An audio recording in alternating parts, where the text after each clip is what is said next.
In 1952, World War II General Dwight D. Eisenhower ran for president as the Republican candidate on a platform that included the issue of ending the Korean War.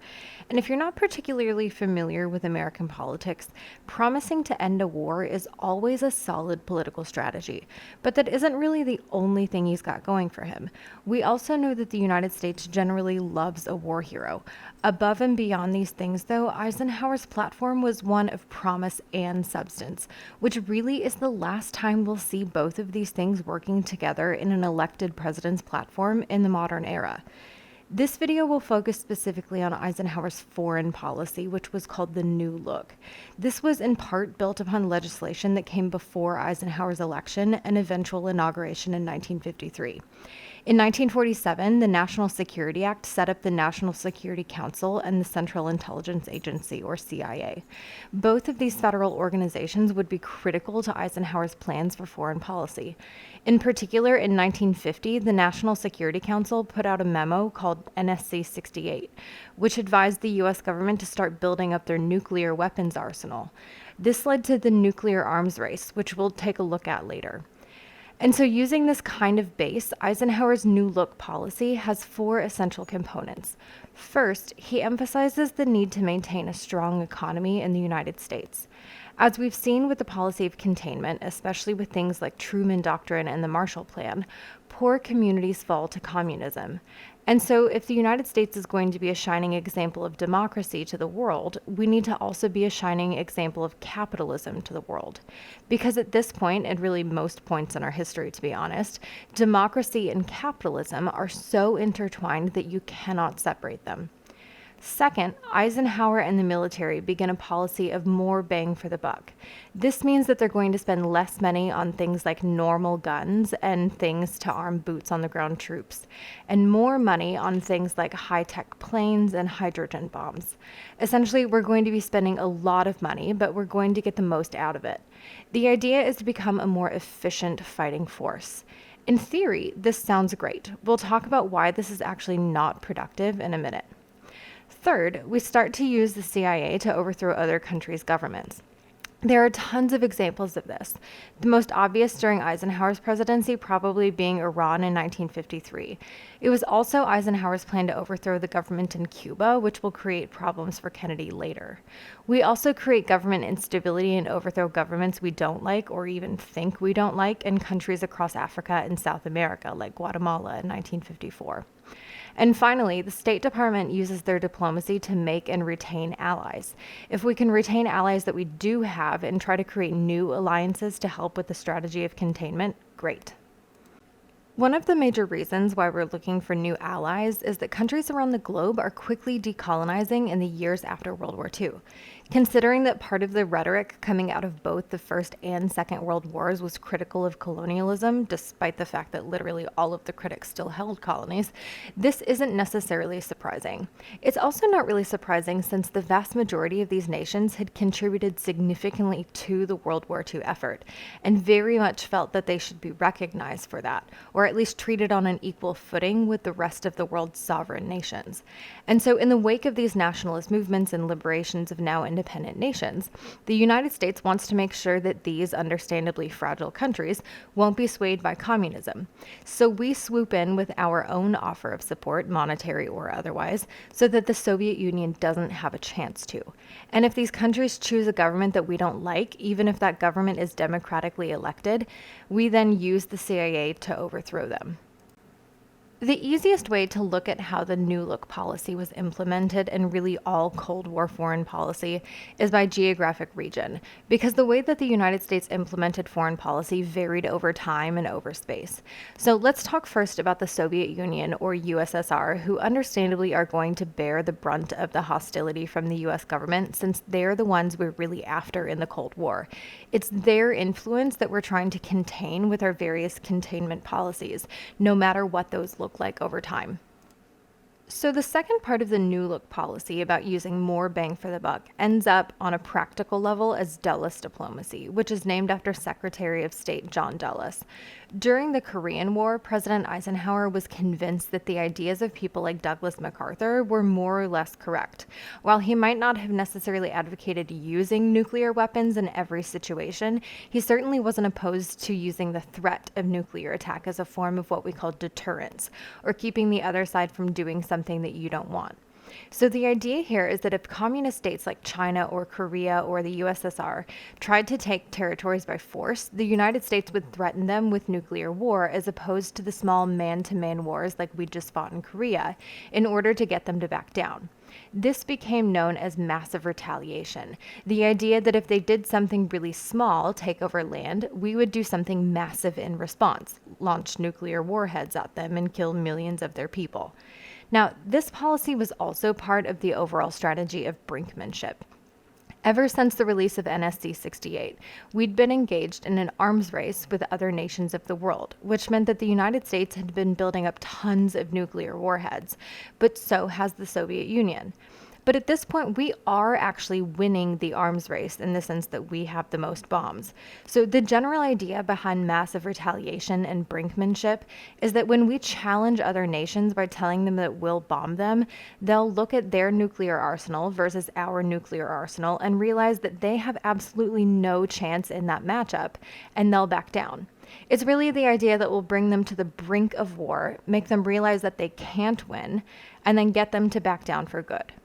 Now, this seems like a perfectly logical plan. The problem is that people, human beings, especially dictators, aren't always logical.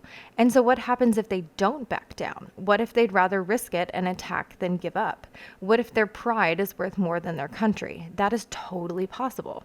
And that's why in the 1950s, there are tons of duck and cover drills that Americans go through at work, in school, and pretty much everywhere else. People start building bunkers in their homes and businesses, and schools retrofit to be ready for nuclear attacks. Now, to be clear, this is not here to protect you if you're in the blast zone. Those people would totally be dead no matter what. These drills and bunkers are for people in the outskirts of the blast zone, the people who are in the fallout zone, where there's buildings collapsing or radiation.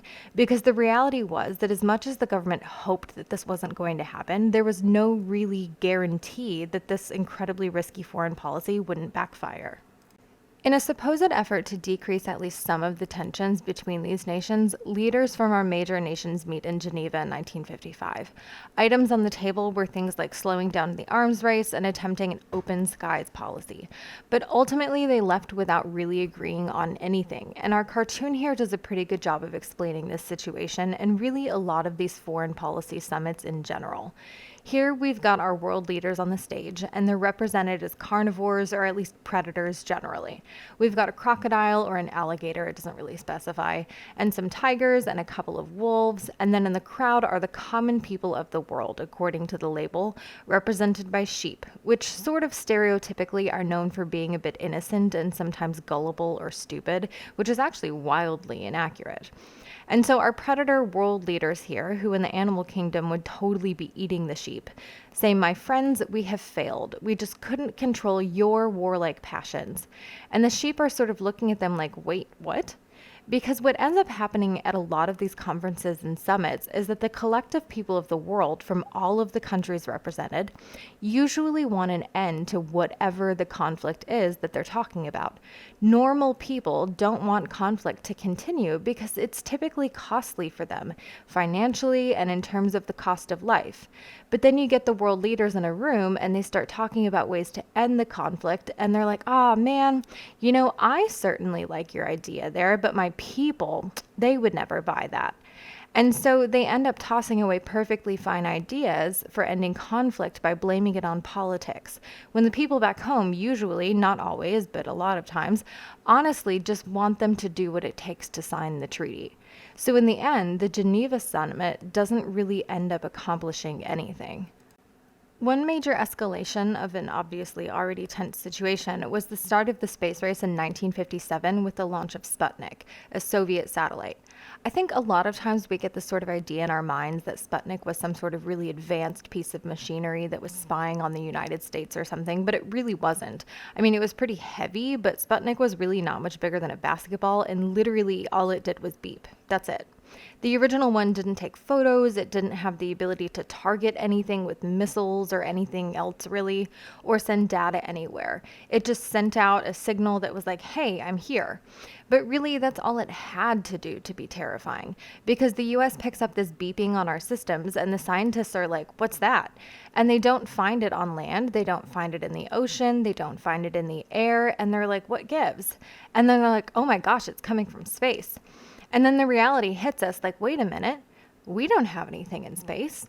And so then we realize that the Soviets can get things into space and we can't. And it's not so much the fact of what Sputnik can do, but the fact that it can exist at all. Because at the end of the day, if it can exist at all, then they eventually can add things like things that can take photos or shoot missiles or whatever. And we don't even know how it got there, because putting stuff in space wasn't even on our conceptual radar at this point. But now it is. And so the US government super quickly is like, well, crap, we need to catch up. So what they do is start making a bunch of students learn a whole bunch more science and math, sorry kids, in order to become physicists and chemists and all the other things we need to do in order to start making things for the arms race and space race. This is also when we start to see organizations like NIMSY show up. And they fund all of this science and education expansion through the National Defense and Education Act. They also formally create the National Aeronautics and Space Administration, or NASA, as the official arm of the government for space-related stuff. And so NASA is in charge of getting people into space, what's known as the Gemini program, and eventually onto the moon, or the Apollo program. Super awkwardly, we also get caught spying on the Soviet Union, which doesn't really do much to decrease tension, obviously. To be fair, they were totally spying on us too, they just didn't get busted in such spectacular fashion. So in 1960, one of our spy planes, a U-2, gets shot down by the USSR over their airspace. This is understandable since it is in fact their airspace, and we didn't in fact agree to an open skies policy at the Geneva summit. Now, when the United States tries to backpedal this, their not particularly good excuse was that this wasn't a spy plane, it was a weather observation plane. You can read the entire explanation in the newspaper article here on the right. And according to the US, the plane wasn't meaning to be in their airspace, but the pilot experienced some problem and accidentally wandered off into Soviet territory. Totally honest mistake. So we kindly asked for our pilot and plane and all of its belongings back. And the Soviet Union is like, yeah, that's cool. We're just going to keep all of the intelligence. So like the US can have the plane and stuff back, but they're going to keep the black box, which has all of the plane's computer, and the camera and stuff, you know, of the rivers and the clouds and stuff we were obviously taking pictures of. Maybe they also need to know about the weather trends we were observing. So obviously the US and literally everyone else at this point knows what's up and that this isn't acceptable. So it ends up just being a really embarrassing foreign policy moment and essentially ruins another peace summit that Eisenhower was already at with the USSR at this point. Now, going back in the timeline a bit, almost immediately upon taking office, Eisenhower is also faced with the start of a new conflict, which honestly looks a whole lot like the conflict that we literally just saw in Korea. We'll discuss the conflict in Vietnam in more length later as it escalates, but it's important for us to recognize its origins here in this moment during Eisenhower's presidency, especially coming so close off the end of Korea, and realize just how long this conflict really lasted. So for context, the area that we're referring to here at this time was referred to largely as Indochina, which is really Cambodia and Vietnam. And this area, like Korea, used to be a Japanese colony before World War II. But like we said before, Japan isn't really in a position to be having colonies anymore. Now, after World War II, France actually tried to rather unsuccessfully take over this area as a colony, which was really not a great idea because, to be honest, they weren't really in a great spot to be taking colonies after World War II either. On top of that, nobody was really paying attention to the fact that the people of Indochina really didn't want to be colonized to begin with. Go figure. And so the French are met with a nationalist movement led by Ho Chi Minh, a communist leader, and they ultimately surrender in 1954 at the Geneva Conference. So at this conference, the powers that be decide to divide the country in the middle, more or less, at the 17th parallel until elections can be held. This should be sounding eerily familiar. And before that can happen, the North falls under the communist leadership of Ho Chi Minh. Meanwhile, the United States props up South Vietnam with No Dien Diem, a Western-educated, not communist leader. Thus begins, in the very slowest and not exactly violent for us yet way possible, the conflict in Vietnam. Now, it might seem weird that we're getting involved in this at all since it's half a world away, but remember that we're super concerned about the spread of communism, even if it's far away. And the idea that's put forward in the case of Vietnam is called domino theory. So what the Department of Defense and Department of State tell President Eisenhower is that essentially we didn't win in Korea. We didn't lose so much, but we definitely didn't win either. And so we really cannot let communism spread out of Vietnam, because if we let communism spread out of Vietnam and Laos, it will go to Taiwan and then over to the rest of Korea and then jump over to the Philippines and then to Japan, and heaven forbid it go from there to a Western nation like Australia. And then what if it jumps to other territories that the US owns, and eventually to somewhere like Hawaii, and ultimately then to the United States? So the concept is that if you let it spread from one place, even if that place is a small place, then the rest will fall like dominoes, and we can't let that happen. So one of the things we do is promote that last part of Eisenhower's New Look policy, create and maintain allies. Here we create CETO, the Southeast Asia Treaty Organization. And if that sounds a lot like NATO, you're right. It's literally essentially the same concept as a North Atlantic Treaty Organization, just southeast. So the idea here is that if you have NATO and CETO working together, they'll create essentially a circle of allied countries around the USSR and their allies. So communism has nowhere to go. No matter where they try to spread, they'll run into a Western nation or their military ally. In the Middle East, Eisenhower is deploying several aspects of containment and New Look policy all at once. One of the primary things Eisenhower does is push American money into the Middle East in order to help poorer Middle Eastern countries who are threatened by communism. This is more or less the same as if he were extending aspects of the Marshall Plan to the Middle East, just with different strings attached. So the idea is that if poor countries fall to communism, help them not be poor. So this obviously isn't as simple as that, and it has lots of kind of long-term consequences in terms of trade and foreign policy relationships with the Middle East that we still see today. But the idea at the time was one of immediate consequences and immediate safety. The other major thing that happens with the Middle Eastern policy is the coup in Iran in 1953. We know that one of Eisenhower's New Look policies is to use the CIA to overthrow governments that we don't like. When it comes to our relationship with the Middle East, 99.99% of the reasoning for everything can be wrapped up in the desire for oil. Today, you can probably throw in a generic category of terrorism in the mix as well, but oil is really the driving force that makes the world go round, and this is no exception to that. So in 1953, what happens is that the people of Iran had a democratically elected prime minister who wasn't particularly friendly to the United States, meaning didn't want to sell us oil. And the CIA overthrew him in order to restore more power to the Shah, or monarchy, that would sell us oil.